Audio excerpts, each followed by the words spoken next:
बेलायत भ्रमणमा रहेको नेपाली क्रिकेट टिमले बिहीबार 2वटा अभ्यास म्याच खेल्दैछ।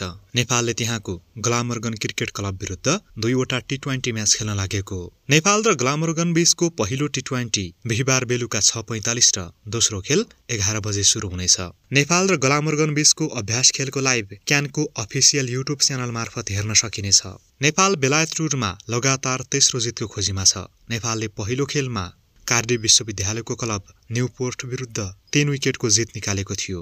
उक्त खेलमा गुलशन कुमार झा र आरिफ शेखले उत्कृष्ट ब्याटिङ गरेका थिए।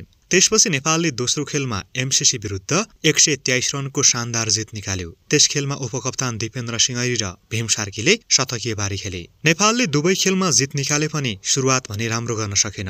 नेपालले पहिलो खेलमा निकै खराब सुरुवात गरेको थियो र त्यसलाई निरन्तरता दिँदै नेपालले दोस्रो खेलमा पनि दोहोर्यायो। जारी बेलायत टुरमा ओपनिङ ब्याटरहरू आसिफ शेख र कुशल भुर्तेलले ठूलो इनिङ खेल्न सकेका छैनन्। यसै दोस्रो खेलमा कप्तान रोहित कुमार पौडेलको ब्याट पनि चल्न सकेन। उनी 2 रनमै पभिलियन फर्किए। यस्तै अनिल कुमार शाह पनि ब्याटिङमा सङ्घर्ष गरिरहेका छन्। शीर्ष क्रमका ब्याटरहरूलाई तेस्रो खेलमा राम्रो कमब्याक गर्ने मौका छ। बेलायत भ्रमण अन्तर्गत नेपालले 26 मेमा अन्तिम अभ्यास म्याच खेल्नेछ।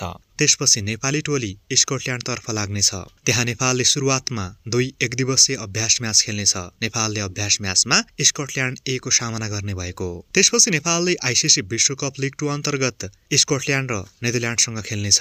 उक्त सिरिज 2 जुनदेखि सुरु हुने तालिका छ। हाल लिग 2 मा नेपाल खराब स्थितिमा छ। नेपाल अहिले 6 अङ्कका साथ तालिकाको पुछारमा रहेको छ। 12वटा म्याच खेलिसकेको नेपालले 8 मा हार, 2 मा जित र 2 खेलमा अङ्क बाँडेको छ। नेपालले अब लिग 2 मा 24वटा म्याच खेल्न बाँकी छ।